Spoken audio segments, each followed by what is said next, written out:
All right. Have you ever been out there flying at some point and you wanted to come in and land, and for some reason, maybe now is not quite the right time to land? Well, welcome to the superpilotish channel. My name is Graham Wilson, and today I'll be talking about overshoots, or for our American friends, the go around from my basement. So I was thinking about this yesterday that what should I do for my topic? I'm always trying to think about what to do for a topic for my show. So I was thinking about doing some cool thing where I could promote flight safety and it would really incentivize people to try something different that maybe they haven't done in a little while. And I was thinking about having some kind of challenge and then paying people to do stuff. And then I realized I haven't made any money on this channel at all yet. So I'm not going to start paying out and doing free giveaways. That's what YouTubers do a lot, but I haven't made any money on this. My girlfriend sent me $50 on PayPal just to see if it works. So thanks. Thanks, honey. But anyways, I think I bought a pizza with it or something. So I'm not giving anything away other than really good advice for you. Now, I it's one of these things that people can go for years and years and years, and everything's just fine, and they're flying around just fine, and good weather, and yeah, everything is just cool. And so there's certain little maneuvers that maybe you do to get your pilot's license, and you never practice them again. And all of those things that are tested on your pilot's license, whether it's a private pilot license or recreational permit or a commercial license, those are all things that you have to be able to do. They're Transport Canada thinks it's important for you to know how to do them at some point, with the expectation that you'll always know how to do that stuff in the future. So a little while back, I flew with some people. They just their insurance company required them to do a checkout flight with an instructor. So I went and flew with some guys, and they're co-owners of an airplane. And I asked one of the guys, like, "Hey, when was the last time you did an overshoot?" And he was like, "Oh, I don't know, 20 years ago." And I'm thinking, "Whoa, okay, let's practice one of those today."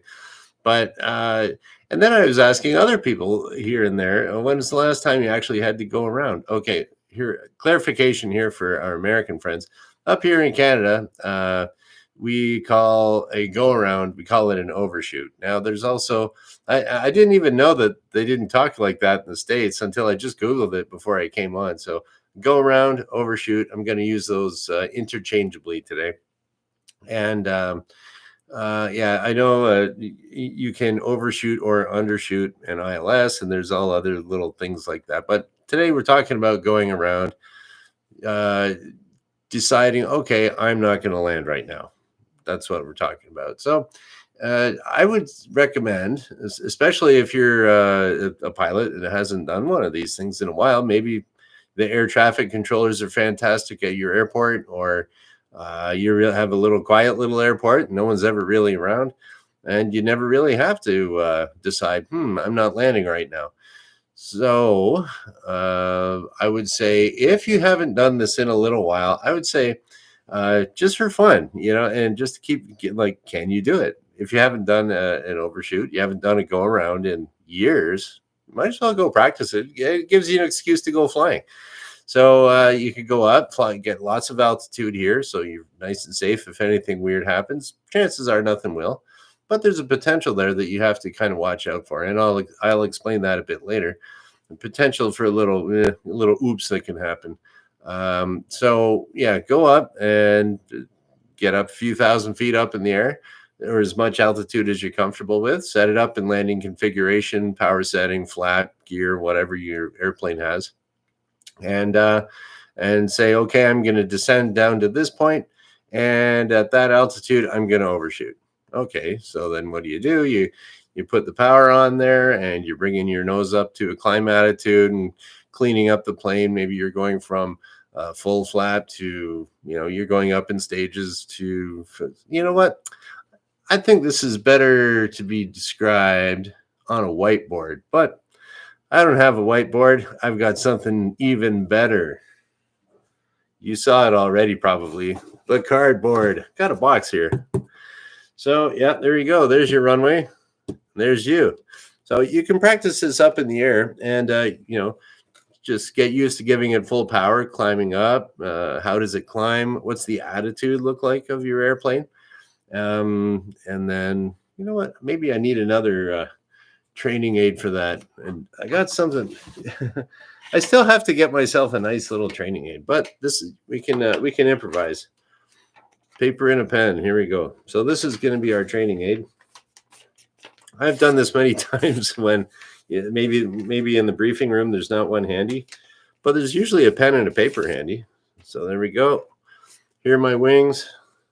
Here's my airplane. Look at that. So you're going to come in and land. You're going to be doing various attitudes. We'll give it a little. Shall I give it a little wash in and wash out? Maybe. I don't know. A little dihedral. How hardcore do we want to go on our training aid? Okay, so here we go. This is your airplane. Those are your wings. There's your body. You're going to come in like this. You're going to be descending a little bit nose down, and then you're going to be giving it full power. You're going to kind of slowly bring the nose up. If you have a plane with 40 degrees of flaps, like a Cessna 150, 152, 172s, I don't know if the 182, I think some older 180s had 40 flap. And watch that when you're doing an overshoot. You got to definitely get them up in the stages. We're going to give it full power, kind of level it out, and then slowly bring the nose up. Keep an eye on your airspeed, and you bring your flaps up in stages, and you're going to climb right up there. Okay, so you're going to practice that up in the air first. A few thousand feet up. Do it a couple times till you feel comfortable. Now you're going to bring it back to the airport. Here we go. Now you got a little practice. Haven't done it in 10 years. Well, now you've done it twice in an hour. Okay, so you're coming into your runway here. You've been cleared to land. You might, you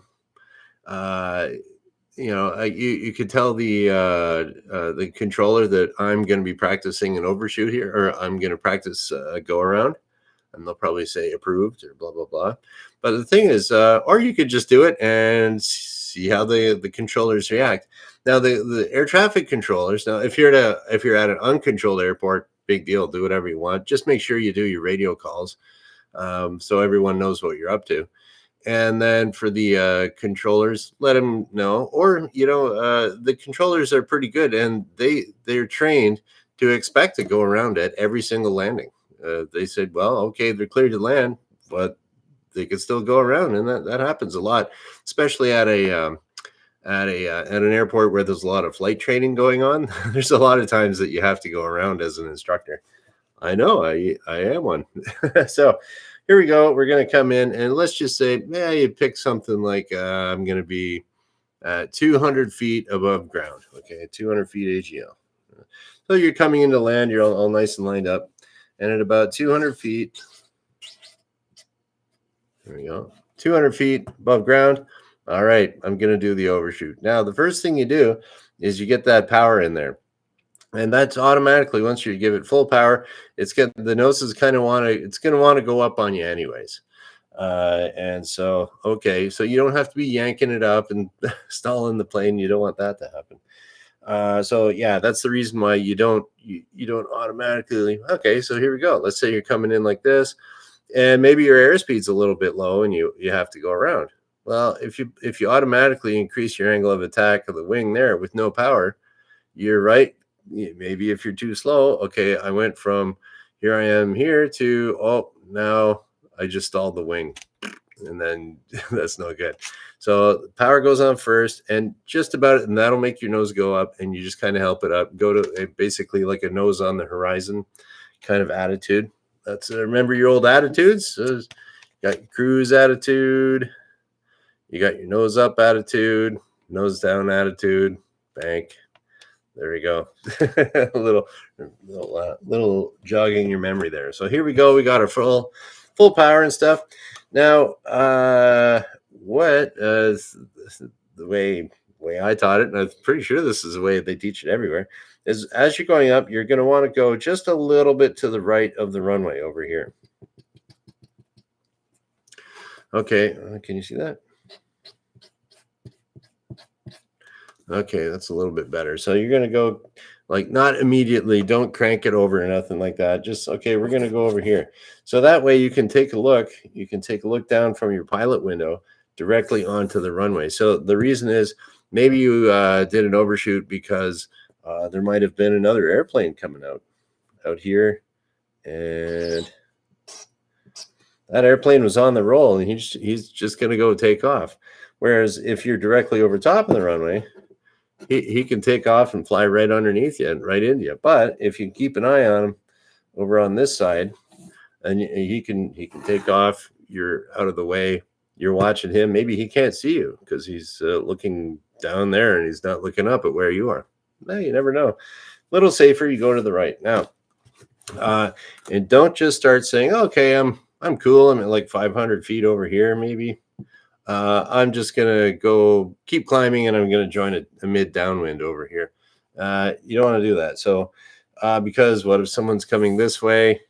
He's not expecting you to do that. So what I was told by the air traffic controllers at our airport is that they're expecting you to climb up to and fly to at least to the end of the runway here.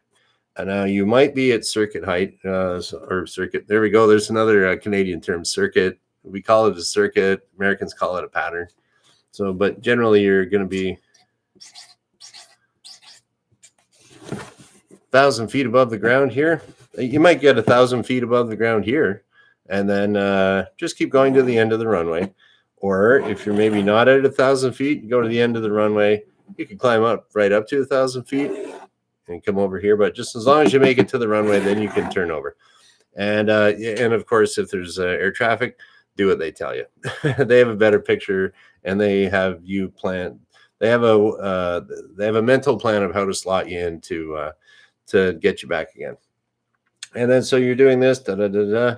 So what do they always say? Aviate, navigate, communicate. So aviate, flying your plane. You're watching your airspeed. You're giving it full power.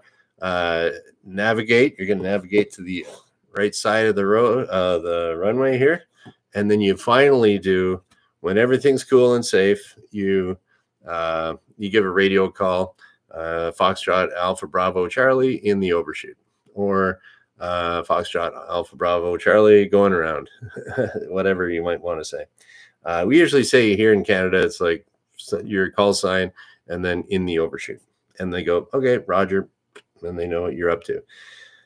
Okay, yeah, so we're going to go up here. We're aviate, navigate, communicate, yeah. And what else was I going to say about the communicate? Yeah, no, that's about it. We're at the end. Now we're going to just go join up our circuit again, or join the pattern. And here we go. Maybe you're doing a nice gentle climbing turn here. You're coming over here to your... you're going to join the downwind. If you're at an uncontrolled airport, you're going to make your radio call saying that you're on the downwind, and you come in here, do everything you got to do, and go in and land right there. So there you go. That's how you do an overshoot. And when should you do an overshoot? Okay, so that now I'm finally getting around to when should you do that? Do it whenever you want. But I'll tell you. Okay, I've had to do go around and make the decision myself to go around without the air traffic controller telling me. Okay, one time I was with a student, and we were coming down to land, and there's this cute little fox running right across the runway. It's a pretty wide runway, and I'm looking at where, if you're going to be, if you're going to hit something the way they teach you that if there's going to be a midair collision, so you look up at your window, and if your airplane is not moving, the other aircraft is not moving up or down or back and forth on your windshield, if it's in the same spot and it's just getting bigger, then that's when you're going to have a collision. You'll have to change your course. So we were coming down, and I was looking at this little fox. My student had the plane set up really nicely.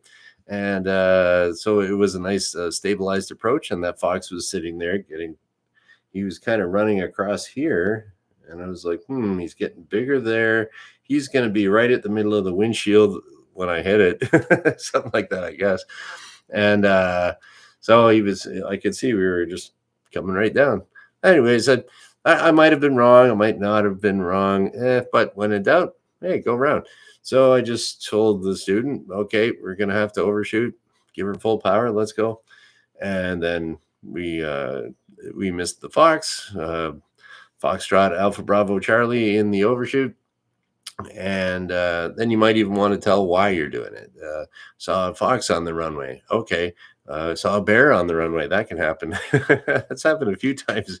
When I was in college, it was like, yeah, we got bears at the end of runway 30. We got to get them out of there. And yeah, bear, deer, any type of wildlife. Okay, that's a reason to overshoot. Like I mentioned before, traffic. Sometimes you'll see. Oh, another thing you could.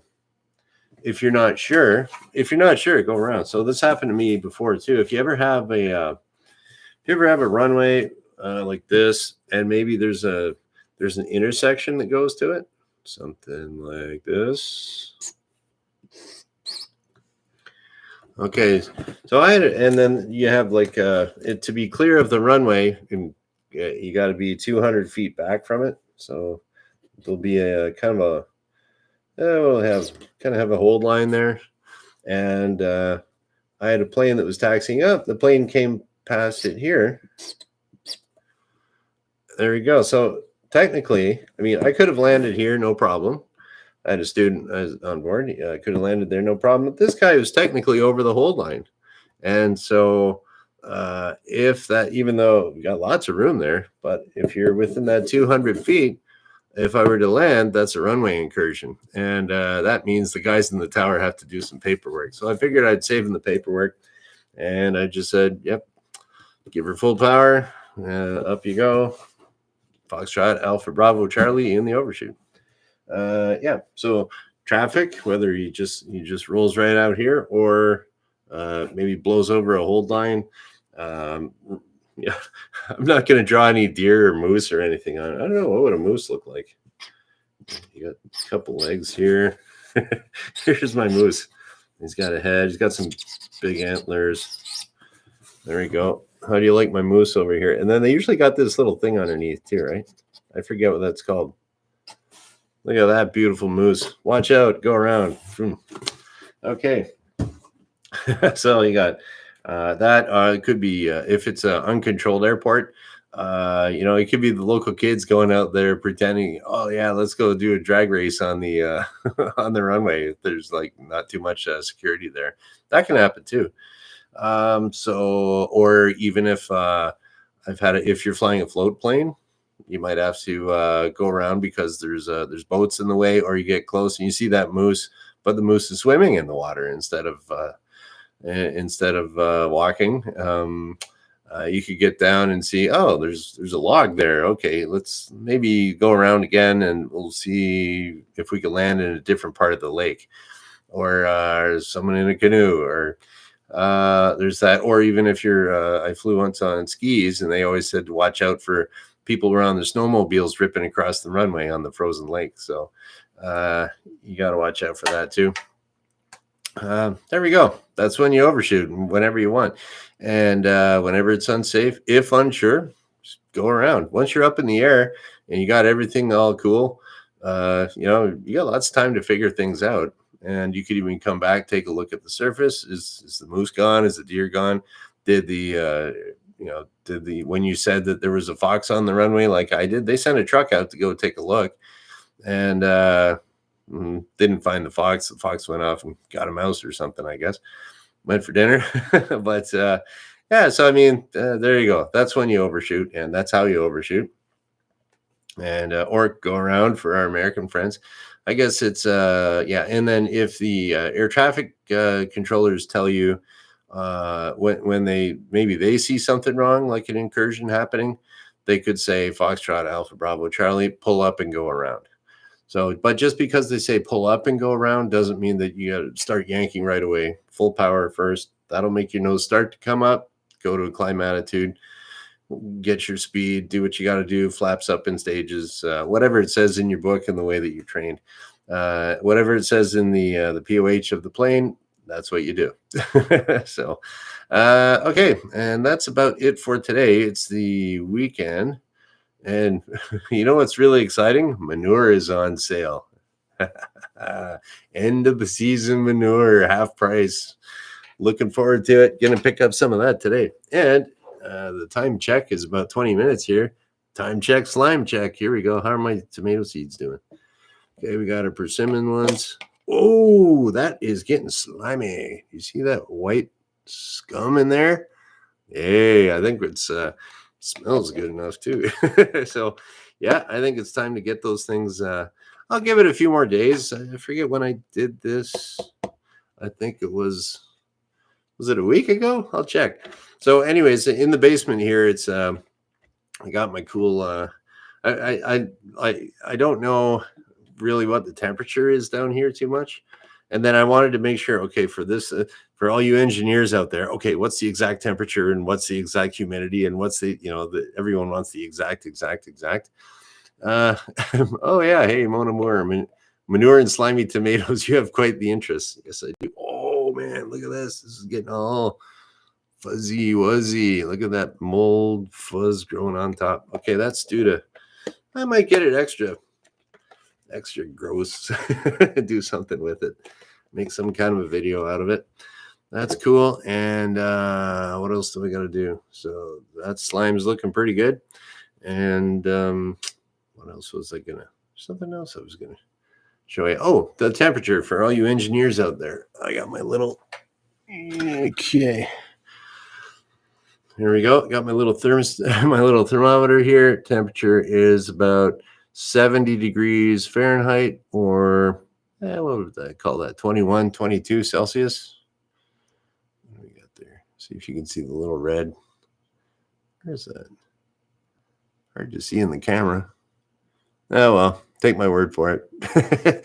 Right around normal room temperature for about a week, and your tomatoes are pretty good. Okay, that's about it. Everyone have a good weekend there.